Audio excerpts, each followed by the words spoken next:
Alaan mo! Blind Item News.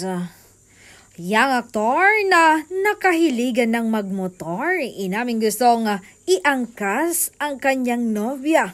Ito nga ang sinabi niya nang nakausap nga siya ng isang sawsawera. Yes, pag may time talaga siya, iaangkas ko yan. Pero bibili muna ako ng kanyang safety gear. Dapat safe siya.